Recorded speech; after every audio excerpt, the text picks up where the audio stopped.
সবাইকে স্বাগত জানাচ্ছি আমার দেশ আজকের বিশ্বে। সঙ্গে আছি তাহমিনা তাসির। শুরুতেই জানিয়ে দিচ্ছি সংবাদ শিরোনাম। ভারতের উপর 25% বেশি শুল্ক আরোপের ঘোষণা ট্রাম্পের, অন্যায্য ও অযৌক্তিক বলল দিল্লি। যুক্তরাষ্ট্রের সঙ্গে স্বাক্ষরিত পরমাণু অস্ত্র চুক্তি থেকে সরে গেল রাশিয়া, আরও পদক্ষেপ নেয়ার হুমকি। পুরো গাজা দখলের সিদ্ধান্ত ইসরায়েলি প্রধানমন্ত্রী নেতানিয়াহুর, সেনাবাহিনীর আপত্তি। ব্রাজিলের সাবেক প্রেসিডেন্ট বলসোনারোকে গৃহবন্দী করার নির্দেশ সুপ্রিম কোর্টের, ট্রাম্পের নিন্দা। এবার বিস্তারিত। ভারতের উপর শুল্ক উল্লেখযোগ্যভাবে বৃদ্ধির ঘোষণা দিয়েছেন যুক্তরাষ্ট্রের প্রেসিডেন্ট ডোনাল্ড ট্রাম্প। গত সপ্তাহে নয়াদিল্লির পণ্যে 25% শুল্ক আরোপ করেন মার্কিন এই প্রেসিডেন্ট। ট্রাম্পের নতুন হুমকির মাধ্যমে দুই দেশের মধ্যে বাণিজ্যিক দ্বন্দ্ব আরও প্রকট হলো। গতকাল সোমবার সামাজিক মাধ্যম ট্রুথ সোশ্যালে ভারতের তীব্র সমালোচনা করেন ট্রাম্প। তিনি বলেন, রাশিয়া যখন ইউক্রেনের মানুষকে হত্যা করছে তখন দেশটি থেকে তেল কিনে সেগুলো আরও দামে বিক্রি করছে ভারত। এ কারণে তাদের উপর আরও শুল্ক আরোপ করা হবে। ট্রুথ সোশ্যালে ট্রাম্প লিখেছেন, ভারত শুধুমাত্র রাশিয়া থেকে বিপুল তেল কেনেই না, এরপর তারা বেশিরভাগ তেল মুক্তবাজারে বিপুল লাভের জন্য বিক্রি করে। রাশিয়ার যুদ্ধ মেশিনে ইউক্রেনের কত মানুষ মারা যাচ্ছেন সেটি ভারত বিবেচনায় নেয় না। এ কারণে যুক্তরাষ্ট্রে ভারত যে শুল্ক দেয় সেটি আমি উল্লেখযোগ্যভাবে বৃদ্ধি করব। তবে কবে থেকে ভারতের উপর শুল্ক আরও বাড়াবেন সেটি উল্লেখ করেননি ট্রাম্প। গত সপ্তাহে ট্রাম্প জানান, ভারত যুক্তরাষ্ট্রের মধ্যে বাণিজ্য ঘাটতি অনেক বেশি থাকায় তিনি নয়াদিল্লির উপর 25% শুল্ক আরোপ করেছেন।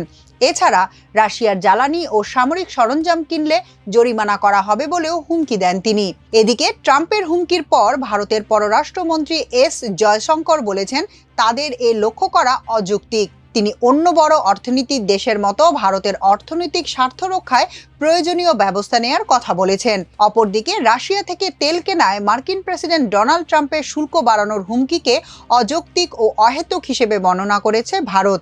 এক বিবৃতিতে ভারতের পররাষ্ট্র মন্ত্রণালয়ের মুখপাত্র রণধীর জয়সওয়াল বলেন, ইউক্রেন সংঘাতের শুরুর দিকে যুক্তরাষ্ট্রই ভারতকে রাশিয়ার গ্যাস আমদানিতে উৎসাহ দিয়েছিল।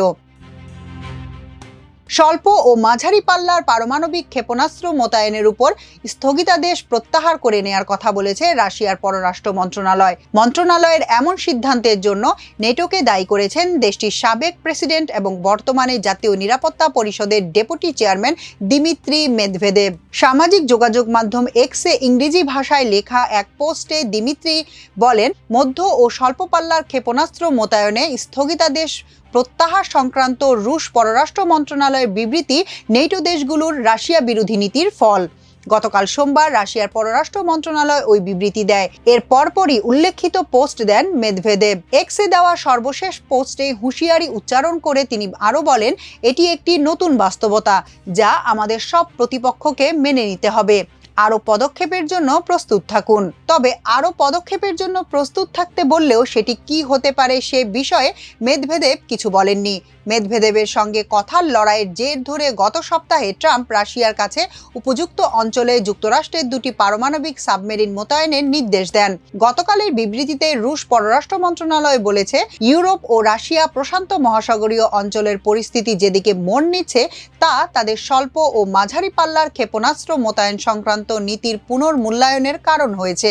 মন্ত্রণালয় আরও বলেছে, ইউরোপ ও এশিয়া প্রশান্ত মহাসাগরীয় অঞ্চলে যুক্তরাষ্ট্রের তৈরি মাঝারি ও স্বল্প পাল্লার ক্ষেপণাস্ত্র মোতায়েনের পরিস্থিতি তৈরি হচ্ছে। এ প্রেক্ষাপটে একই ধরনের অস্ত্র মোতায়েন না করার রাশিয়ার একতরফা স্থগিতাদেশ বজায় রাখার যৌক্তিকতা আর থাকছে না। গাজা ভূখণ্ড সম্পূর্ণরূপে দখলের নির্দেশ দিতে প্রস্তুত ইসরায়েলি প্রধানমন্ত্রী বেনিয়ামিন নেতানিয়াহু, যদিও ইসরায়েলি সেনাবাহিনীর ভেতর থেকে এ নিয়ে আপত্তি রয়েছে।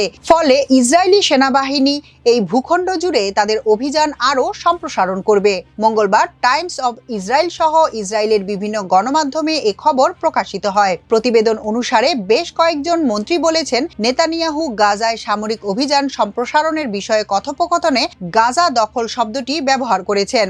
সংবাদ মাধ্যম ওয়াইনেট ইসরায়েলি প্রধানমন্ত্রীর ঘনিষ্ঠ একজন ঊর্ধ্বতন কর্মকর্তার উদ্ধৃতি দিয়ে জানিয়েছে, আমরা গাজা ভূখণ্ড সম্পূর্ণ দখলের জন্য যাচ্ছি। প্রতিবেদনে আরও বলা হয়, যেসব এলাকায় জিম্মিদের আটকে রাখা হয়েছে সেখানেও অভিযান চালানো হবে।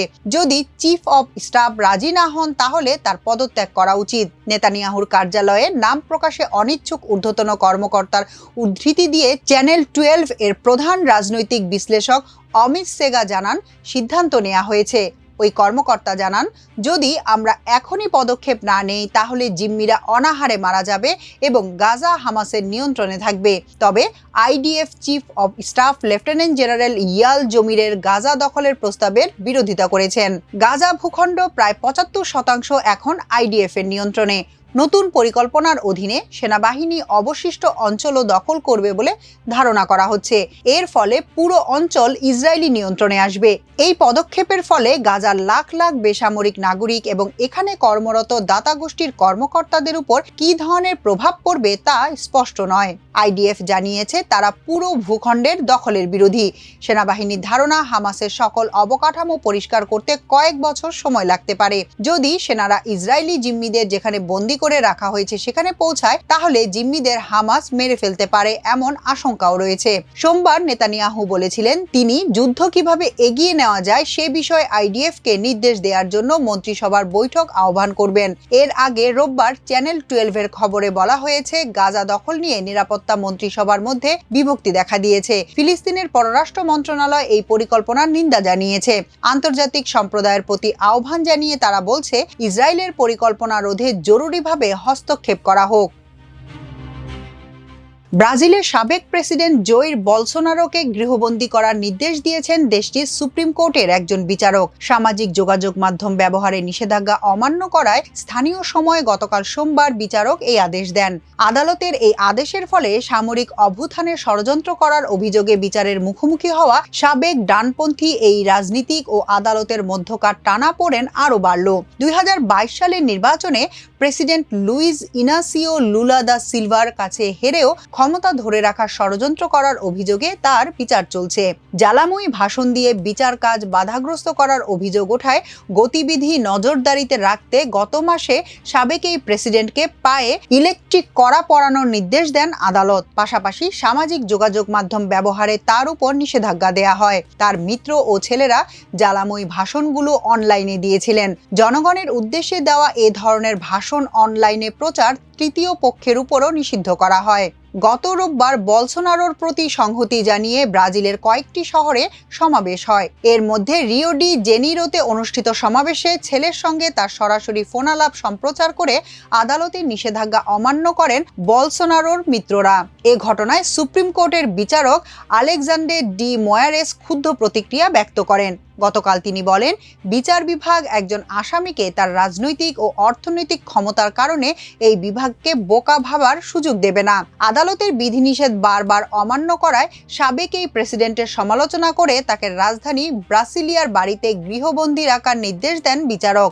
একই সঙ্গে তাকে তার আইনজীবী ছাড়া অন্য কারো সঙ্গে দেখা করতে ও মুঠোফোন ব্যবহারে নিষেধাজ্ঞা দিয়েছেন তিনি। এদিকে সোমবার সাবেক এই প্রেসিডেন্টকে গৃহবন্দিত্বের আদেশ দেওয়ার কয়েক ঘন্টা পর ব্রাজিলের সুপ্রিম কোর্টের রায়ের নিন্দা জানিয়ে বিবৃতি দিয়েছে ট্রাম্প প্রশাসন। বিবৃতিতে এই রায়কে রাজনৈতিক উদ্দেশ্য প্রণোদিত এবং মানবাধিকারের গুরুতর লঙ্ঘন বলে উল্লেখ করা হয়। পাশাপাশি বিচারপতি ডি মোরেসের বিরুদ্ধে যুক্তরাষ্ট্রে প্রবেশে নিষেধাজ্ঞা জারি করেছে ট্রাম্প প্রশাসন।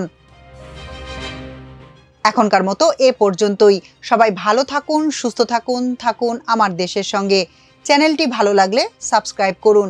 আল্লাহ হাফেজ।